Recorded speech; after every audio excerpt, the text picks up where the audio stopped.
नमस्कार, मैं हूं रक्षा उमर और आप देख रहे हैं एक्सप्रेस न्यूज।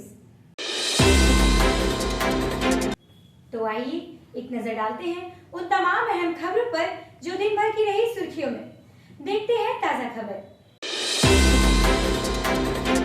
खबर है आजमगढ़ से। आजमगढ़ के मेहनाजपुर में कांग्रेस पार्टी ने निकाली पदयात्रा रैली। यह यात्रा तरवा ब्लॉक अध्यक्ष मोहम्मद रईस शेख के नेतृत्व में निकाली गई, जिसमें मेहनगर विधानसभा भावी प्रत्याशी निर्मला भारती, मेहनगर विधानसभा भावी प्रत्याशी शीला भारती, लालगंज विधानसभा भावी प्रत्याशी उमेश सरोज की उपस्थिति में यह पदयात्रा निकाली गई। इस मौके पर मेहनगर ब्लॉक अध्यक्ष हरेंद्र सिंह, न्याय पंचायत अध्यक्ष सादिक अंसारी, आशिक अली और कांग्रेस पार्टी के सभी पदाधिकारी व कार्यकर्तागण मौजूद रहे। आजमगढ़ से सतीश चौहान की रिपोर्ट।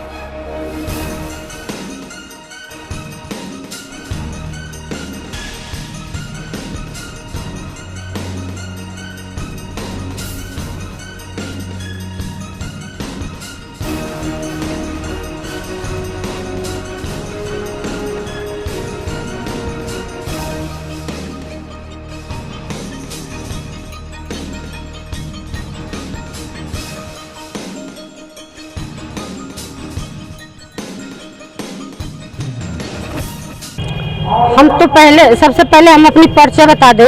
हमारा नाम शीला भारती है और जिला कांग्रेस कमेटी की महासचिव हैं और मेहनगर विधानसभा की प्रत्याशी हैं। हमारे ये ब्लॉक अध्यक्ष हैं हरेंद्र सिंह। इन लोगों के नेतृत्व में हम लोग पदयात्रा कर रहे हैं। आज कहां से कहां तक पद यात्रा आपकी चली? पद यात्रा यह मेहनाजपुर बाजार से लेकर के अगल बगल जितने गांव हो सारे गांव में हम लोग पद यात्रा किए हैं। 2022 के लिए जो तैयारी चल रही है, क्या कहना चाहेंगे? 2022 के बारे में हम लोग यही कहना चाहेंगे कि 2022 में कांग्रेस की सरकार बनेगी और हम लोग ये भी कहना चाहेंगे पद यात्रा का मेन मुद्दा हम लोगों का है कि जब कांग्रेस की सरकार आएगी तो गरीबों की गरीबी भाग जाएगी। श्रीमती प्रियंका दीदी जी का कहना है कि जब हमारी सरकार बनेगी तो इंटर पास लड़कियों को स्मार्टफोन दिया जाएगा और स्कूटी दिया जाएगा, किसानों का कर्ज माफ हो जाएगा। खबर है रामपुर से। उत्तर प्रदेश सरकार अपराधियों को लेकर काफी सख्त हो गई है। इसी का नतीजा है समय समय पर आपराधिक गतिविधियों पर नजर बनाए रखने के लिए जेलों के अंदर भी प्रशासनिक अधिकारियों की छापेमारी की कार्यवाही चलती रहती है। इसी क्रम में रामपुर जिला जेल पर डीएसपी ने संयुक्त रूप से छापेमारी की और इसके बाद कार्यवाही की गई। आपको बता दें, रामपुर डीएम रविंद्र मांदड़, एसपी अंकित मित्तल ने जिला जेल पर छापेमारी की। इस दौरान जेल के अंदर बंदियों की बैरकों की तलाशी ली गई, जहां पर कुछ नियम विरुद्ध सामग्री बरामद की गई। हालांकि डीएम से भी रूटीन निरीक्षण बताया गया, जबकि इस कार्यवाही के दौरान जेल के अंदर भारी पुलिस बल भी दाखिल हुए। डीएम की कार्यवाही काफी देर तक चली। इसी बीच जेल प्रशासन की सांसें अटकी रहीं। जब डीएम व एसपी जेल से निकलकर अन्य स्थानों के लिए रवाना हुए तो फिर जाकर राहत की सांस ली गई। रामपुर से जफर अली की रिपोर्ट।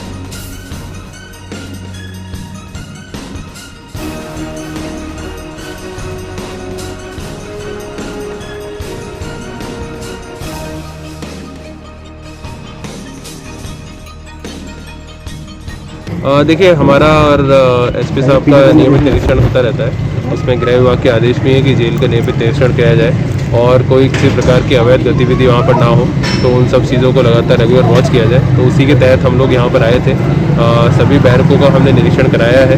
कई जगह कुछ जो तंबाकू, सिगरेट आदि जो चीज़ें मिली है उसको हम लोग अपने निरीक्षण आख्या में लिखेंगे। जेल प्रशासन को लगातार पहले भी हम लोग आगाह करते रहे हैं कि किसी प्रकार की अवैध सामग्री अंदर ना जाए। मिलाई के दौरान भी जो सामग्री लेकर जाते हैं लोग, उसकी प्रॉपर चेकिंग करें। कोई असला या अन्य कोई ऐसी सामग्री ना हो जिससे कोई जेल प्रशासन को लॉ एंड ऑर्डर की प्रॉब्लम झेलनी पड़े।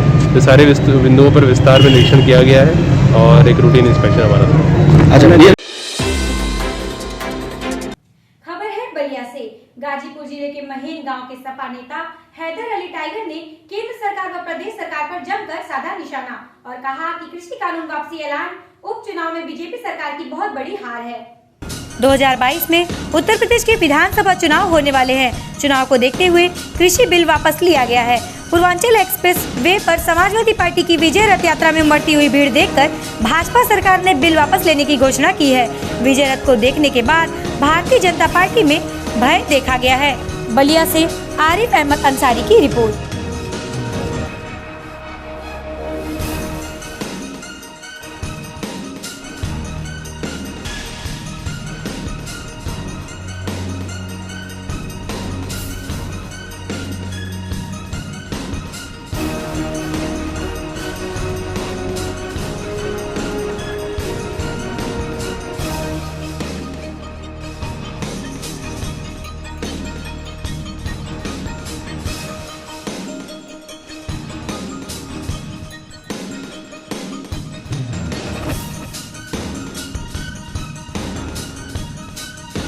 घोषणा की है, इस पर आप क्या कहना चाहेंगे? ये किसानों की बहुत बड़ी जीत है। मैं इसके लिए किसान भाइयों को, क्योंकि मैं किसान का बेटा हूँ, खुद किसान हूँ, मैं बहुत बहुत उनका दिल की गहराइयों से उनका धन्यवाद देना चाहता हूँ, उनके जज्बे को, उनके हिम्मत को, और उन किसान भाइयों के प्रति दिल की गहराइयों से श्रद्धा सुमन अर्पित करता हूँ कि जिन्होंने इस लड़ाई में शहीद हुए हैं। और मैं ये चाहता हूँ कि जो भी हमारे किसान भाई शहीद हुए हैं, सरकार उनके परिवार को पूरी मुआवजा दे, हर परिवार को सरकारी नौकरी दे, एक एक आदमी को, और उनके बच्चों की पढ़ाई लिखाई हर तरह की जिम्मेदारी ले, क्योंकि हिंदुस्तान की सभ्यता, हिंदुस्तान का रीढ़ जो है किसान होता बनती है। तो किसानों के हित में क्या क्या करेगी? सपा सरकार जब जब बनी है, किसानों को बिजली, पानी, शिक्षा, दवाई, पढ़ाई सब मुफ्त रहता है। और मैं शहीद किसानों के परिवार के तरफ आश्वस्त करना चाहता हूं अपने नेता की तरफ से कि जब हमारी सरकार बनेगी तो मुझे पूर्ण विश्वास नहीं, आशा नहीं, पूर्ण विश्वास है कि अखिलेश जी की जब सरकार बनेगी तो हर किसान परिवार को एक एक बच्चा को नौकरी और उसकी ज़िंदगी भर का खर्च वो उठाएंगे, क्योंकि ये सपा सरकार जो है गरीब किसानों की सरकार है हमेशा। और हमारे नेता ने, राष्ट्रीय अध्यक्ष हम लोगों के पूर्व राष्ट्रीय अध्यक्ष आदरणीय नेताजी, जब भी उनकी सरकार बनी है तो दवाई, पढ़ाई सब सस्ती किया है। और हमारी शिक्षा, पिछली सरकार जो है शिक्षा मुफ्त, सिंचाई मुफ्त थी। अखिलेश जी जो हैं कि जब सरकार पिछली थी तो उसमें दवाई, सिंचाई, पढ़ाई सब कुछ मुफ्त था, और किसानों के लिए बहुत सारी योजनाएं थी। अब सरकार आ रही है, आप देखिएगा किसान और नौजवानों के लिए नौकरी देंगे। अखिलेश यादव जी जो कहते हैं हमारे नेताजी, वो करते हैं। समाजवादी पार्टियों का यही सब, इनके नेता, इनके कार्यकर्ता, यही एक हम लोगों की पूंजी है। हम लोग जो बात कहते हैं वो सच्ची बात कहते हैं, और हम लोग की आवाज़ जो होते हैं गांव गरीब किसान ही, उत्तर प्रदेश की, हिंदुस्तान की आवाज़ होती है। यही समाजवादी सोच, यही समाजवादी लोग हैं। खबर है भदोही से। मोहम्मद आरिफ सिद्दीकी के नेतृत्व में धूमधाम से मनाया गया मुलायम सिंह यादव का जन्मदिन। इस दौरान महाराजा बलवंत सिंह राजकीय चिकित्सालय में मरीजों के बीच फल वितरण करके उनकी लंबी उम्र की कामना की गई। बताते चले, समाजवादी पार्टी के संरक्षक मुलायम सिंह यादव का 83वां जन्म दिवस समाजवादी पार्टी के नेताओं और कार्यकर्ताओं द्वारा सोमवार को काफी धूमधाम के साथ मनाया गया। पार्टी के नेताओं और कार्यकर्ताओं ने केक काटकर मरीजों में फल वितरण करके उनकी लंबी उम्र की कामना भी की।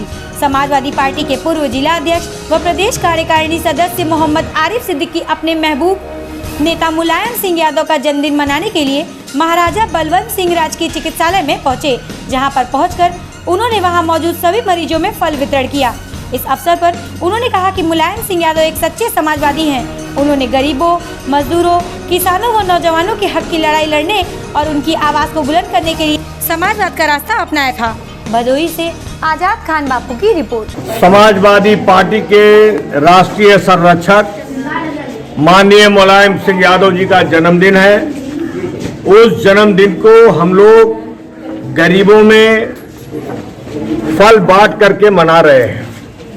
ये गरीब लोग जितने यहाँ पर इस अस्पताल में एडमिट हैं, इलाज के लिए आए हैं, हम ईश्वर से, मालिक से ये प्रार्थना करते हैं, दुआ करते हैं कि ये सभी लोग जल्द से जल्द अच्छे हो जाएं और नेताजी के जन्मदिन पर हम लोग ईश्वर से, मालिक से ये कामना करते हैं, दुआ करते हैं, प्रार्थना करते हैं कि उनकी आयु बहुत लंबी हो और लंबे समय तक वो समाज की सेवा करते रहें और देश की वो सेवा करते रहें। जिस तरह से उन्होंने रक्षा मंत्री रहते हुए विश्व रिकॉर्ड बनाया, जिस तरीके से मुख्यमंत्री रहते हुए उन्होंने विश्व रिकॉर्ड बनाया, गरीबों की सेवा किया, नौजवानों को रोजगार दिया, किसानों को उनका वाजिब हक दिलाने में जिस तरीके से उन्होंने अपनी कर्तव्य और अपनी भूमिका का निर्वहन किया,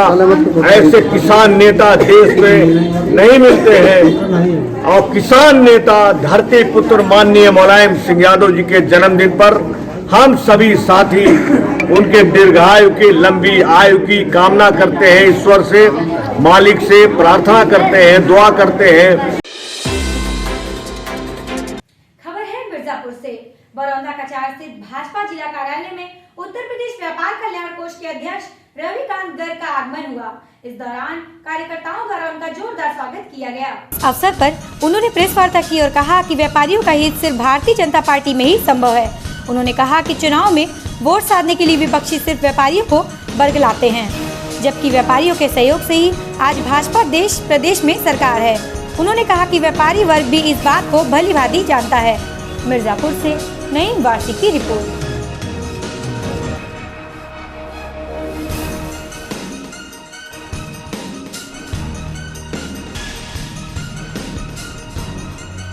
सबका विकास और सबका विश्वास के भारतीय जनता पार्टी के संकल्प के अंतर्गत व्यापारी वर्ग को भारतीय जनता पार्टी की योजना और केंद्र और प्रदेश सरकार की योजना और उनके द्वारा की गई प्रगति और संकल्प को नीचे तक पहुंचाने के लिए व्यापारी वर्ग के छोटे रेहड़ी पट्टीवाले से लेकर और बड़े उद्योगपति तक जिस प्रकार की चिंता उत्तर प्रदेश की सरकार योगी आदित्यनाथ जी के नेतृत्व में और केंद्र की सरकार प्रधानमंत्री मोदी जी के नेतृत्व में कर रही है, उस सब की जानकारी व्यापारियों तक पहुंचे, वो उस आत्मनिर्भर भारत अभियान में सहभागी बने और संकल्प और विजन के साथ अपने को जोड़कर अपने व्यापार की और उद्योग की प्रगति करें।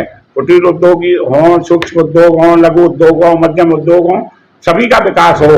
इस दृष्टि से व्यापारी भाजपा व्यापार प्रकोष्ठ के माध्यम से व्यापारियों का मंडलीय सम्मेलन पूरे प्रदेश में आयोजित हो रहा है और 20 ऐसे मंडलीय सम्मेलन आयोजित हो रहे हैं, जिसमें से 12 सम्मेलन हो चुके हैं और आपके यहाँ मिर्जापुर में मंडलीय सम्मेलन कल 25 नवंबर को दोपहर को 12 बजे लायंस क्लब लाल डिग्गी पर आयोजित है, जिसमें मुख्य अतिथि के रूप में प्रदेश के कैबिनेट मंत्री श्री सिद्धार्थनाथ सिंह जी और पूर्व ऊर्जा मंत्री श्री नरेश अग्रवाल जी और मैं स्वयं रविकांत गर्ग अध्यक्ष उत्तर प्रदेश व्यापारी कल्याण बोर्ड और विधि शारदा जो भाजपा व्यापार प्रकोष्ठ के प्रदेश अध्यक्ष है वो रहेंगे और जनता व्यापारियों की कठिनाइयों को, समस्याओं को सुनेंगे भी और उनकी समस्याओं के हल के लिए और सरकार की योजनाओं से उन्हें अवगत भी कराएंगे। व्यापार का विकास हो, उद्योग का विकास हो, उनकी कठिनाइयां दूर हो, एक टेबल पर बैठकर सारी समस्याओं का हल हो, सिंगल विंडो सिस्टम के माध्यम से और एकल मेज व्यवस्था के माध्यम से सरकार प्रयास कर रही है। आत्मनिर्भर भारत और एक जिला एक उत्पाद के माध्यम से सरकार औद्योगिक और व्यापारिक विकास चाहती है और देश का विकास और प्रदेश का विकास उन्हीं के माध्यम से संपन्न हुआ। यह सरकार की सोच है और गुंडा राज को समाप्त करके, बिजली की समस्या को समाप्त करके उन्होंने जो रास्ता बनाया है उस रास्ते पर सब लोग चलें, मेरा सबसे अनुरोध है।